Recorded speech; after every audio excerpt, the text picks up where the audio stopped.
Claro, y tengo que poner entendido y no salir de la reunión. Es una, perdona, pero una, su- una Sí, sutileza y una sutileza.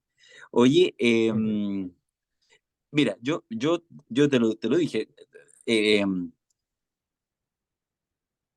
la gente se preguntará, ¿ya por qué? ¿En qué están? ¿Viene un podcast? ¿Van a salir a vender? ¿Van a hablar algo interesante? Las tres cosas. sí, Vamos a vender, obvio.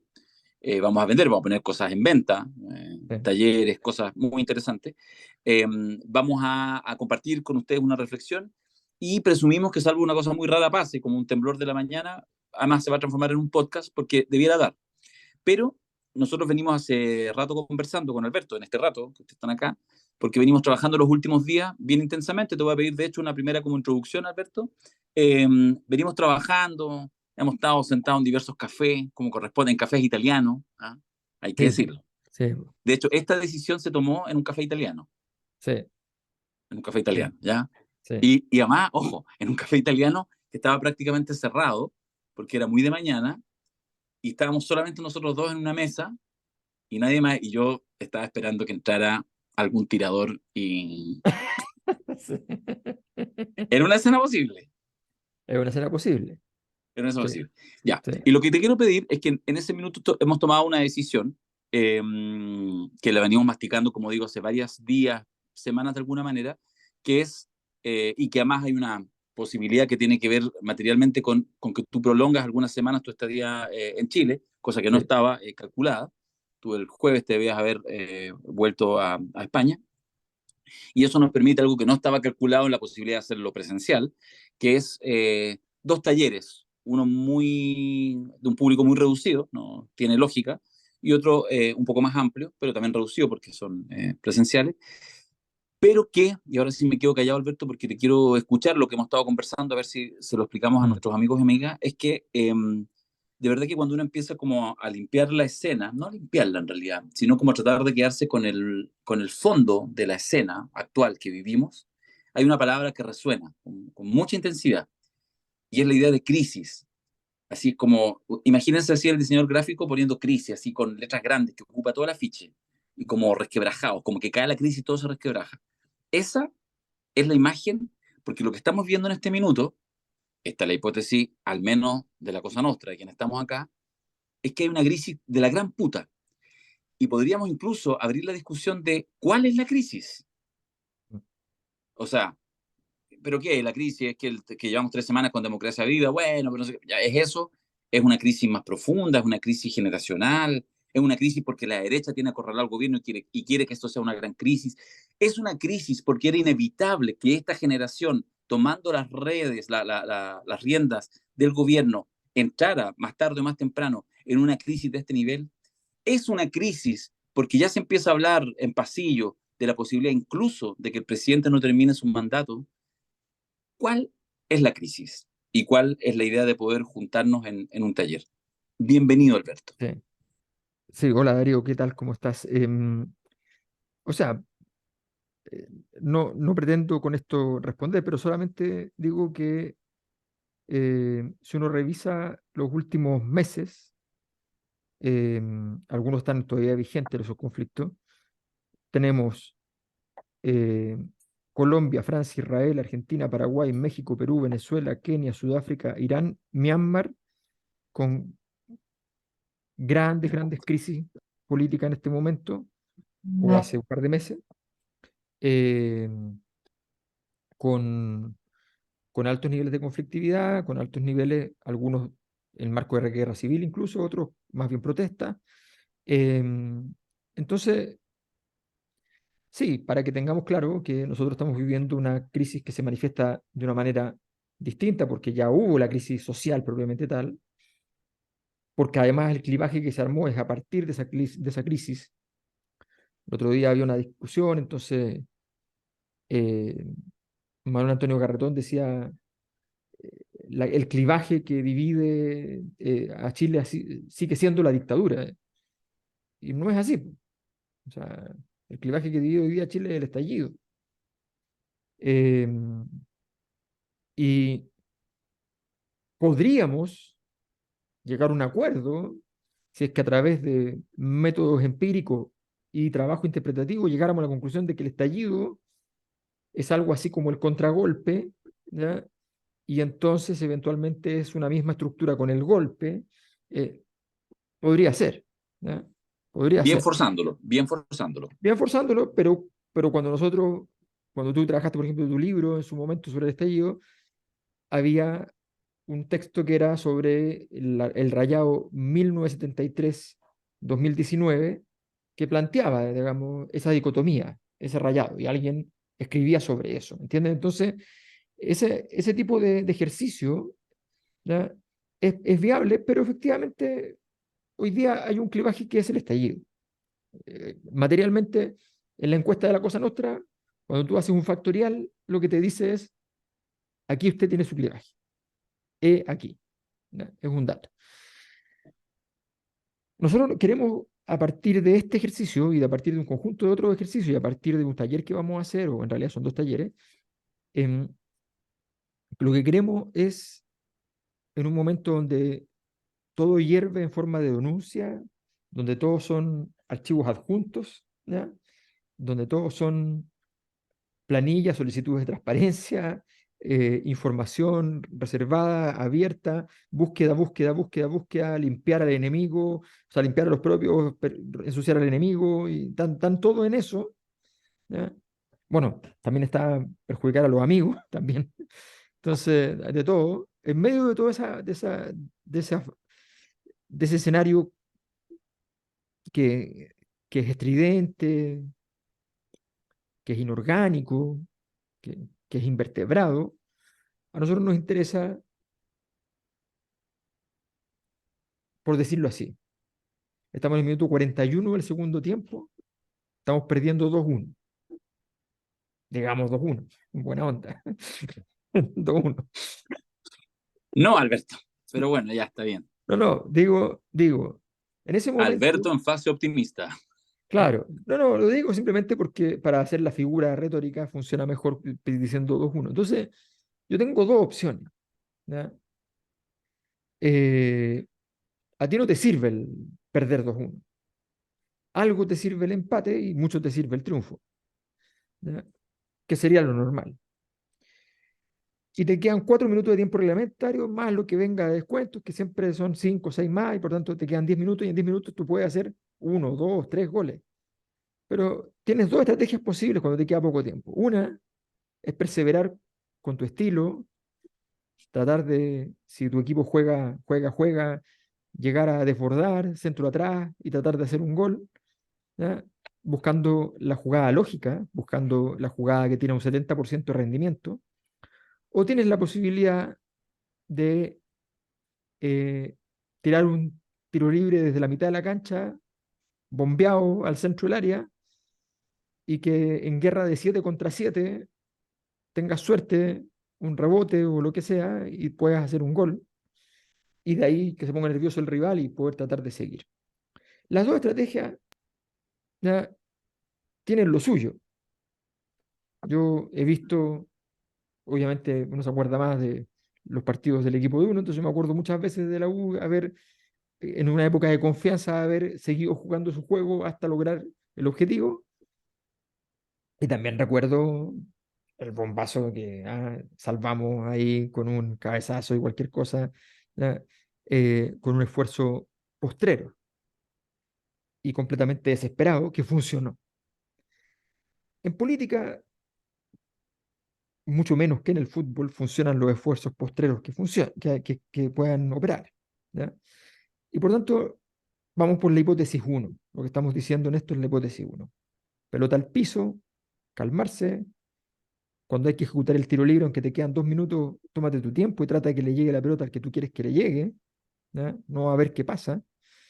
Eh, y eso es lo que vemos. Lo que vemos es la necesidad de entender. Y uno de los elementos que sabemos que lo hemos planteado en varias de las actividades que hemos hecho, en el podcast del martes pasado, en el teatro en San Joaquín, en el anterior, lo hemos dicho en los podcasts de emergencia, lo hemos dicho en muchas de las instancias, cuando estuvimos en la feria del libro, hemos hablado siempre de la importancia de entender qué es una crisis.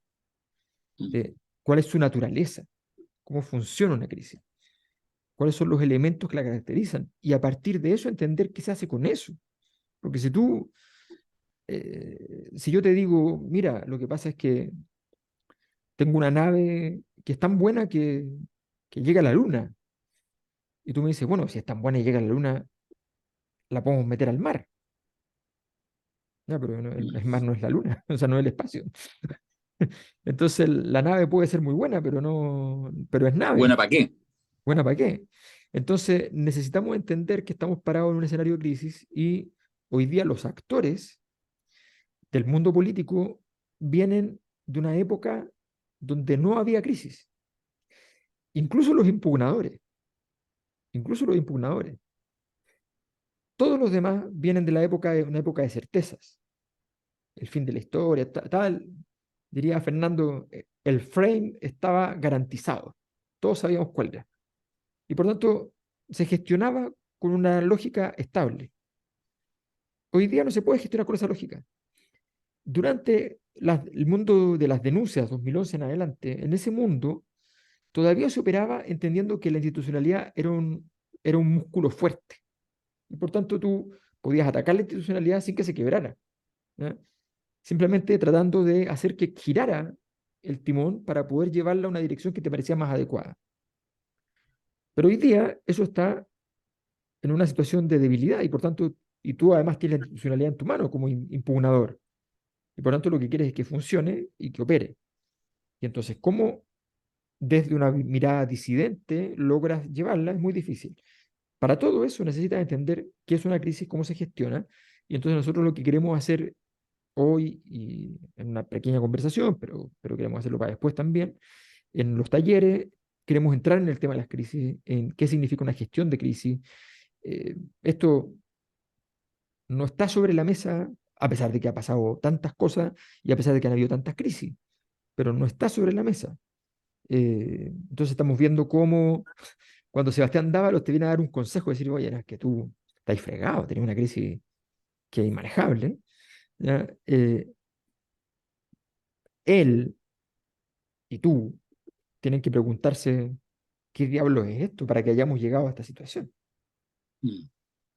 Fíjate que pienso en varias cosas a la vez. Solo una cosa, porque algunos se estarán preguntando, bueno, el taller, la información encuéntrenla, está en seminarioslascosanuestra.cl, en las próximas horas va a estar arriba, suponemos que al mismo momento en que este podcast se libere. Eh, y será uno que es uno muy pequeñito, muy caro, porque hay un esfuerzo ahí importante y una herramienta poderosa, que será el jueves 20 y viernes 21 de julio, en la próxima semana, si esto es urgente, ¿ya? Algunas personas, de hecho, nos han pedido que esto se realice y vamos a tener ahí algunos invitados y una cosa muy pequeñita, en un salón muy pequeño, ahí les entregaremos la dirección.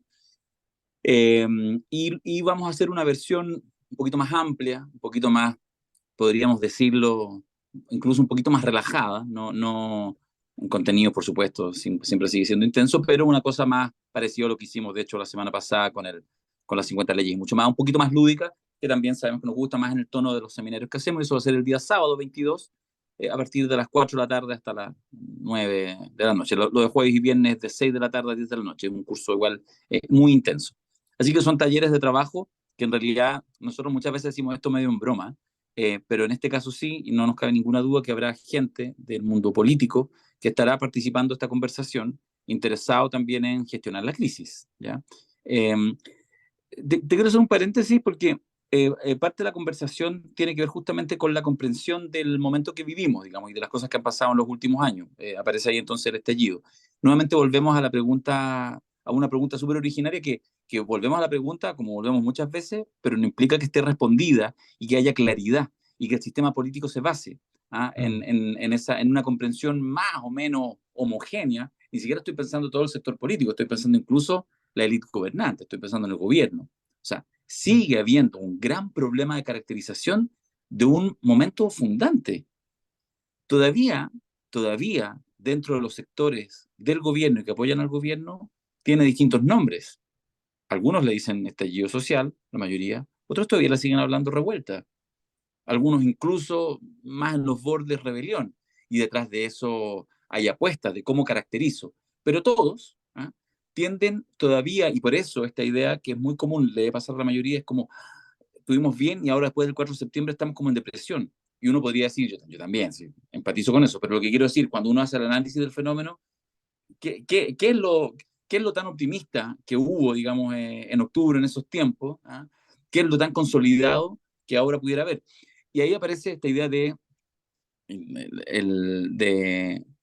de lo en jaque que se vuelve la política después del 18 de octubre.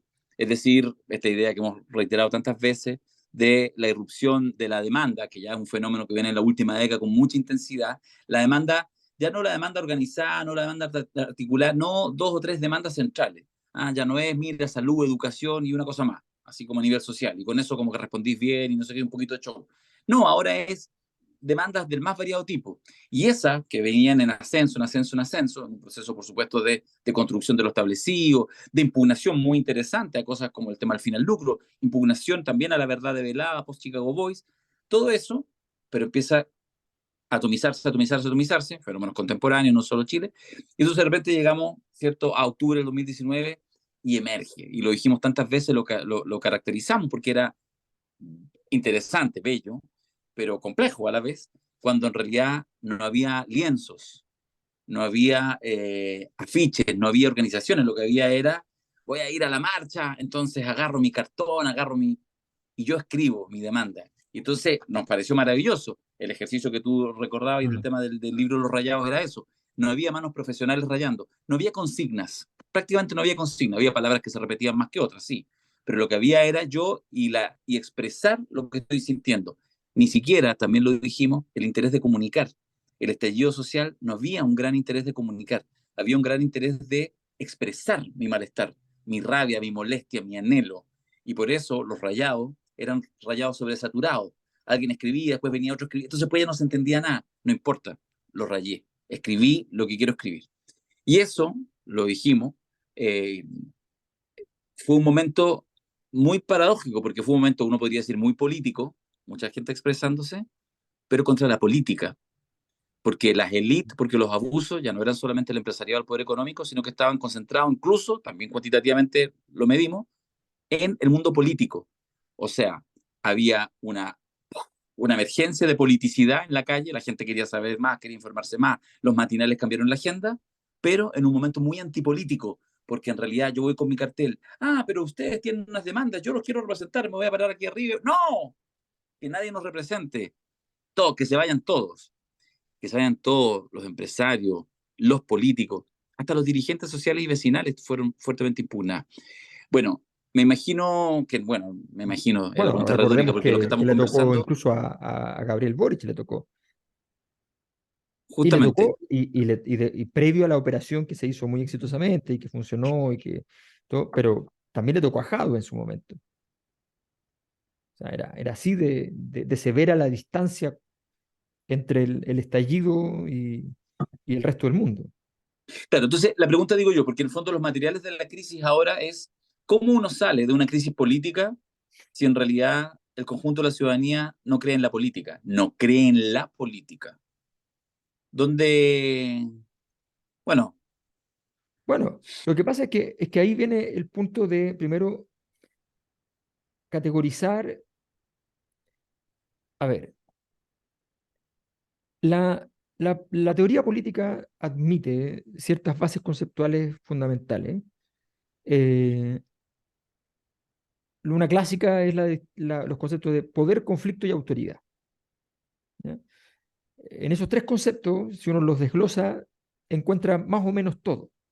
Si uno los desglosa y los ve como solo politológicamente, encuentra muy poco en realidad.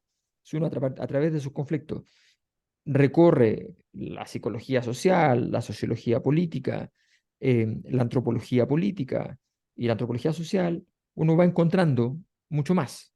No, es un ejercicio que no, que no es broma en ese sentido, eh, porque es decisivo. Pero las crisis son de muy diverso tipo. Hay crisis que se producen en dimensiones específicas. La crisis económica es una crisis, es un tipo de crisis que hay que considerar en términos políticos. La crisis económica puede ser de distintas maneras, de distintas formas. La crisis social es otro tipo de crisis y también tiene distintas subdimensiones. La, la crisis política puede ser una crisis de legitimidad del orden establecido, de las élites existentes, del sistema político, en fin, o puede ser una crisis, por decirlo así, de operación, ¿no? Y puede ser ambas cosas. Entonces, el tamaño de la crisis, la profundidad de la crisis es parte del diagnóstico. Pero lo más importante, y esa es la reivindicación de particular de este podcast, nosotros lo que venimos a decir, antes de hacer un diagnóstico de la magnitud de los grados Richter del terremoto y de los daños asociados a la infraestructura que ha generado, lo que necesitamos entender es una cosa más simple. Si yo no sé mirar la crisis con ojos de crisis, no entiendo nada. Mm. O sea, nosotros partimos diciendo en el documento que presenta el taller, partimos diciendo, a ver, cuando ustedes ven un documental y dicen, el agujero negro es una singularidad. El agujero es una singularidad y el Big Bang es una singularidad. Y son singularidades porque la ciencia lo que busca son leyes generales, pero hay cierto tipo de fenómenos donde las leyes generales no rigen. A esos fenómenos los físicos le llaman singularidad, ¿no? Que es un fenómeno de tal característica que la forma de conocimiento que tenemos no es admitible y por tanto tenemos que cambiar la forma de investigarlo porque no nos sirve las teorías con las cuales operamos en lo regular. Una crisis de gran tamaño es una singularidad. El estallido social es una singularidad. La crisis es como el agujero negro, el estallido es como el Big Bang, ¿no? Entonces, es una singularidad. No sirven las reglas habituales. Tú estás en un momento difícil, en una crisis, en un esguince y no una fractura expuesta, ¿no? Estás en el esguince y tú tienes derecho todavía a tomarte un poco de tiempo. Y más aún, puede ser bueno. Porque, visto lo visto, la verdad es que los fenómenos difíciles de repente se resuelven solos. O sea, tú lo dejas pasar y tratas de que en vez de echarle al río más material, para que, le tratas de sacar material, ¿no? Y tratas de sacar el material y se aliviana y de repente pasa. Pero cuando la crisis es muy grande, tú tienes que tener una capacidad muy rápida de resolver una serie de cosas. George Bush, cuando vino la crisis del 2008, la crisis económica del 2008, que era una crisis política en el fondo, porque significaba que el funcionamiento total, los criterios de funcionamiento del sistema, del modelo económico financiero mundial, avalado a través de premios Nobel y todo, por todo el sistema, todos esos criterios que habían establecido una forma de conducta frente al riesgo financiero de una determinada manera, todo eso se caía a pedazos. Entonces George Bush partió con una tesis muy equivocada, que era como, ¿qué porcentaje de la economía es aire? Preguntaba, todas las mañanas. ¿De qué tamaño es el aire? Porque en el fondo empezó a quedar claro que había mucha cosa que era aire, digámoslo con Macari.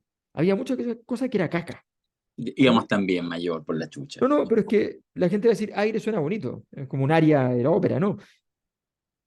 O sea, tenía una serie de sistemas, en el sistema financiero tenía una serie de fondos de inversión que resulta que adentro tenían caca. ¿Cuánto es la caca?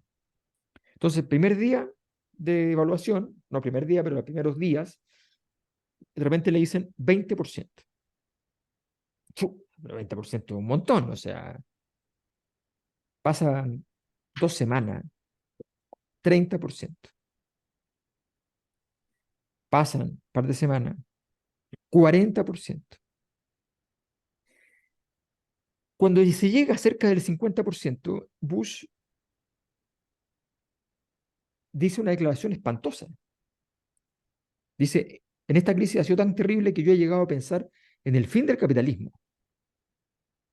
Bush, Mm. ¿eh? Junior. Junior, sí. O sea, el papá ya era pedestre, Sí, pero el hijo, claro. un récord, un récord, un récord. Bueno, hasta que en ese momento alguien inteligente va y le dice, este no es el mecanismo, este no es el mecanismo. O sea, en la medida en que tú defines que la crisis es más grande, más cosas que antes no eran caca son caca. ¿Eh? Entonces, lo que hay que hacer esto es todo lo contrario. O sea, parar de jugar este juego de esta manera y empezar a gestionarlo de otra. Y entonces giran el mecanismo. Bueno, eso tiene que ver con el tema de entender cómo funciona, cuál es la forma en que opera una crisis política. Hay un excelente, maravilloso libro sobre las crisis políticas de Michel Dobry, que ha estado en Chile un par de veces. Las conferencias que ha dado en Chile, debo decir que se han concentrado en ciertos detalles que no son tanto relativos a este libro en particular, que es una maravilla, ¿eh? La sociología de las crisis políticas. Eh, pero entonces, la idea es entrar ahí en ese tipo de autores, el mismo Simmel, que fue uno de los primeros en meterse en Mm. el tema. Bueno, en la teoría hay una teoría de las crisis en Marx y en el marxismo, que incluso ha llegado a autores que fueron proto-marxistas, o sea, marxistas pero liberales, ¿no? Como Dahrendorf. Hay una serie de autores ahí que nos pueden servir, bueno, los más clásicos, famosísimos para hablar de crisis y tiempos interesantes, Gramsci y compañía, hemos citado muchas veces a Herzen. Bueno, entonces, la conceptualización de qué es una crisis, eso es decisivo. ¿Por qué? Porque una cosa es que yo diga, ya, metodologías de grandes consultores internacionales para gestión de crisis. Ok, perfecto. Pero hay un momento de la crisis que, que no es el control del daño de las marejadas. Hay una dimensión de la crisis en que tú dices, aquí yo tengo que meterme casi en el origen de la marejada. Tengo que ir al fondo del asunto.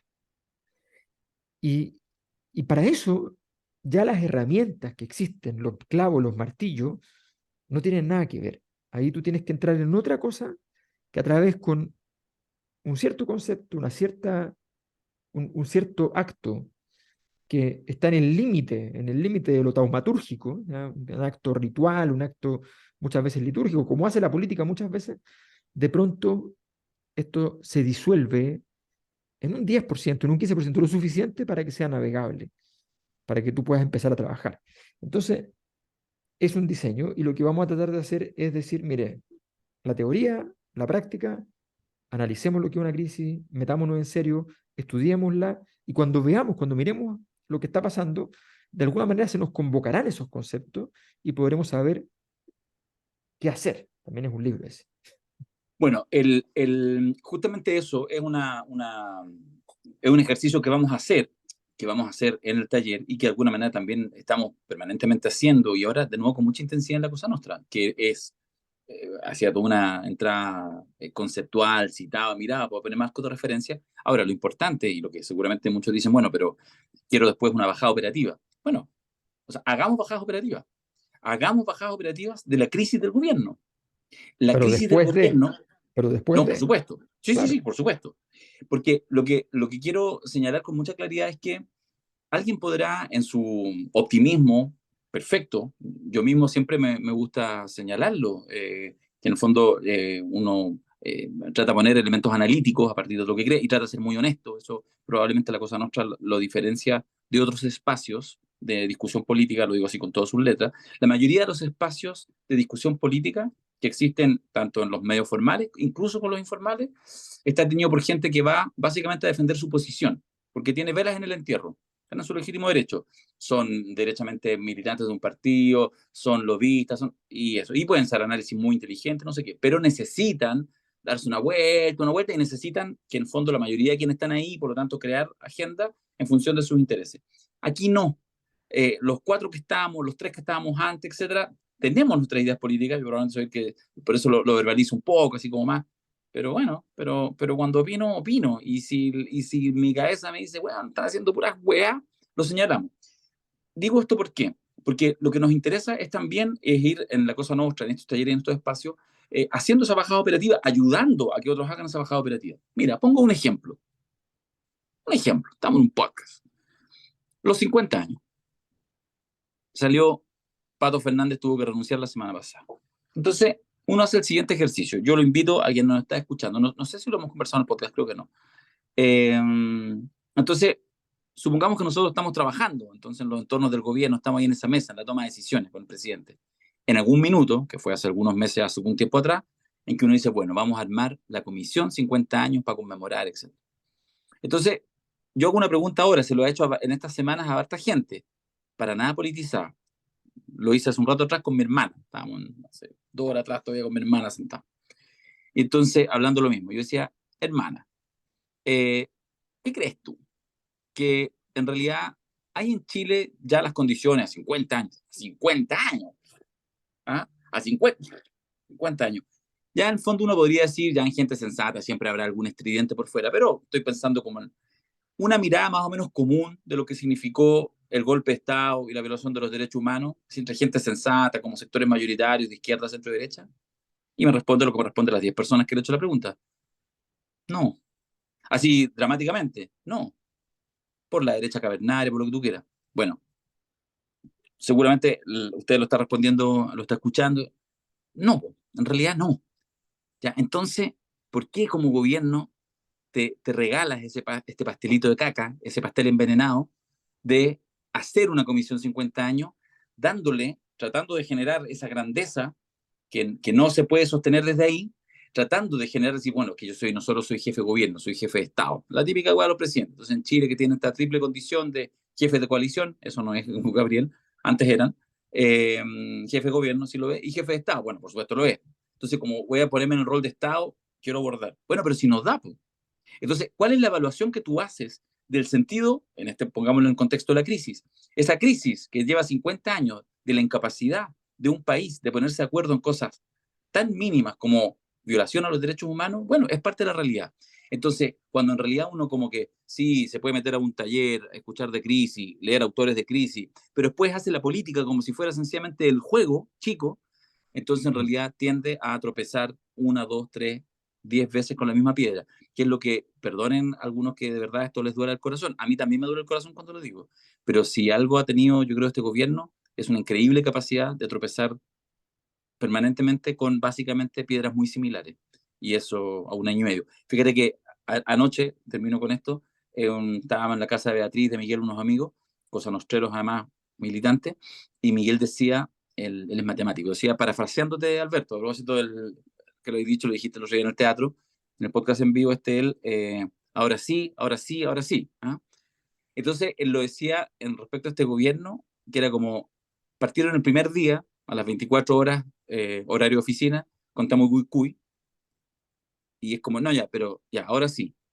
Y entonces uno podría hacer una, él lo Sí, hacía ayer, también, adentro, sí, sí, es un fractal, es un fractal. es un Y fractal. eso está rudo, y eso está rudo. ¿Sabéis por qué? Porque esta vez no se trata de cambiar un presidente. Y este presidente y este gobierno pueden arrastrar por los tiempos complejos, no por responsabilidad de ellos, por muchas condiciones, lo generacional, la generación impugnadora, son los que llevan las banderas del fin al lucro, el discurso más poderoso desde la unidad popular, desde, digamos, desde los Chicago Boys, en realidad, si somos justos, el discurso más poderoso desde los Chicago Boys fue la generación estudiantil de la década pasada. Bueno, eso está a punto, digamos, de irse por la tina con guagua, Mm, frente amplio, jóvenes de 35 años, todo, y dejarle servido no solamente eventualmente un gobierno de la ultraderecha, que quizás es, mm. yo digo, un mal necesario, sino algo que es más complejo porque la política hoy en día está más compleja que antes, porque se descree de los liderazgos y se descree de la organización. Entonces, digo que hay que tomarle el peso, aunque duela. Sí, sí, estoy de acuerdo y no solo estoy de acuerdo, estuve jugando hace un rato póker con Alessandrito, entonces quiero doblar la apuesta, ¿no? Si alguien, te voy a hablar a ti, Espérate, deja amigo, poner esta cámara completa, no te ok, tenía... te Ahora sí. quiero quiero hablarte a ti, amigo, que eres de esa minoría muy silenciosa. Algunos van a nuestros talleres. Esa minoría para la cosa nostra, que es una mayoría en el país en este momento, que es la derecha. Te hablo a ti, amigo empresario, empresario grande, ¿eh? Grande. A ti, amigo consultor, a ti, pequeño burguesía, también a ti, facho pobre, también. A todos ustedes les digo una cosa. Se instala la idea de que esto es una crisis de la izquierda. Y esa idea es completamente estúpida, completamente estúpida.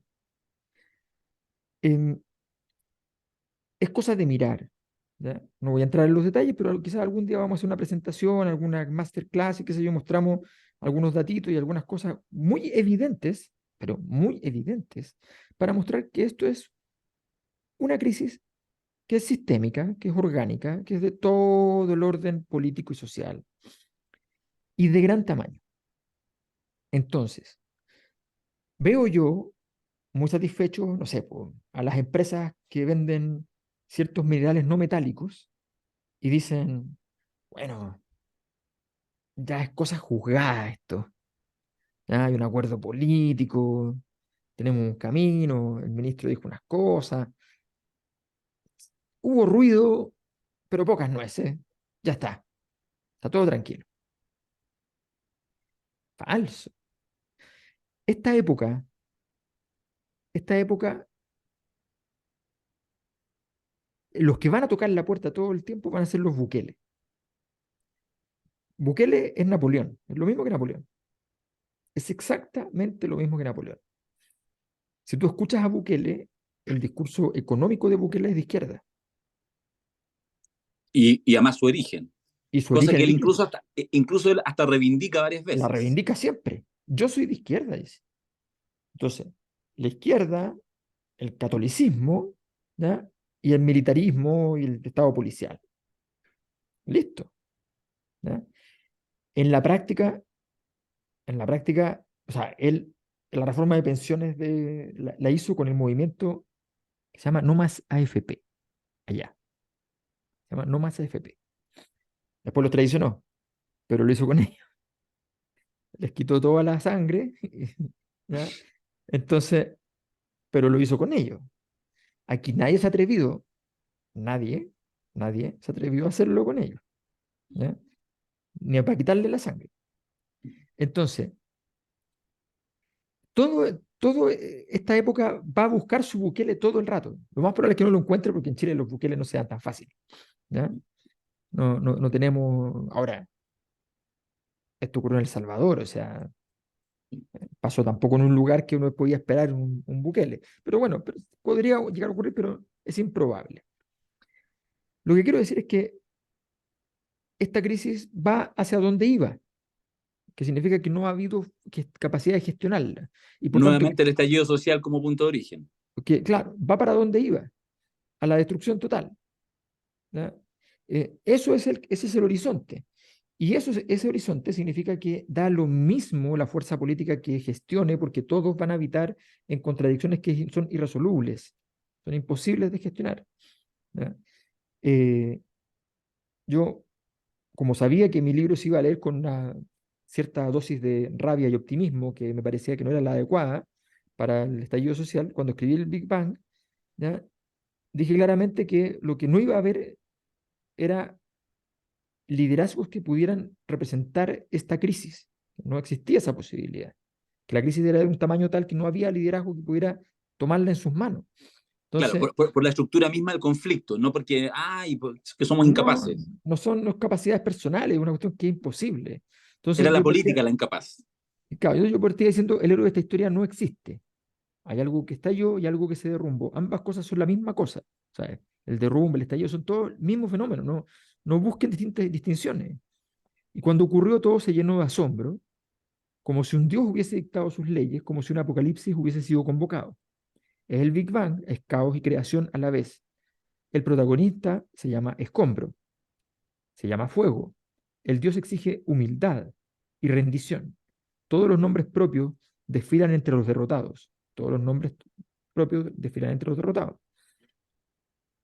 Dante los observa círculo por círculo reseñando sus pecados. Ahora que todos los días decimos escenas dantescas es porque ahí estamos. Usted los puede ver. Le dicen que saben descifrar el mensaje. Gimen pidiendo clemencia. Esperan que al final del mundo tenga la gentileza de no aniquilar sus privilegios. Esto es por el lado de la derrota. Por el lado de la victoria no hay nombre alguno. Por el lado de la victoria el autor es desconocido, el autor es silente, el autor es anónimo, el autor somos todos, el autor no es nadie. Y es que por el lado de la victoria solo pasó Abadón con la llave del abismo. Abadón el exterminador, el famoso Terminador. dueño de las llaves del abismo, el apocalipsis. Bueno, eso, ahí estamos. Entonces, cuando dicen, no, es que esto le dio todo a la derecha, hoy día lo tiene.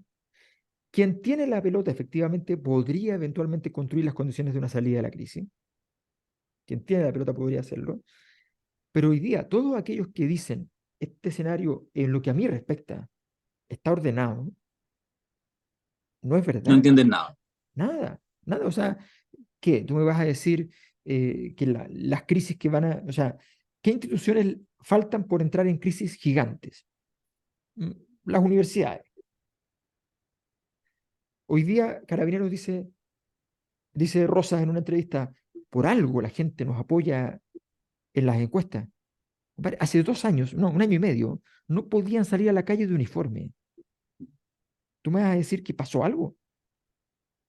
O sea, no, no, sencillamente estás apostando que es estructural algo que es contingente. No es ni eso ni lo contrario, porque estamos en un momento en el cual, volvemos al principio, las reglas generales con las cuales se debe interpretar esto son diferentes a las reglas convencionales. Y entonces hay que entender cómo leer, cómo se lee una crisis. Y ese es el ejercicio que nosotros decimos, oye, empecemos a meternos ahí porque si no vamos a estar todos dando vuelta en círculo y todo el sistema va a ser, no, es que ahora hay democracia viva y democracia muerta y ya, o sea, las fundaciones y los sepelios y las cosas, no, esa es una cosa que, esas son las marejadas que el periodismo va a tomar, porque el periodismo se preocupa de las marejadas. Si uno quiere tratar de entender y gestionar esto, tiene que preocuparse de las mareas y tenemos que ir a un nivel más complejo para poder entender por qué las mareas se convirtieron en marejadas. Eso es la invitación. Bueno, esa es la conversación, eso es lo que estamos haciendo. Sí, nada, nada, nada. No, yo creo que ya queda efectivamente invitarlos a que revisen en nuestra página para ver los que quieran participar en cualquiera de los dos eventos, ¿ya? Sí, Eh, Uno es el jueves y viernes 20-21, ¿no? sí, Eh, 2021 de 6 de la tarde a 10 de la noche.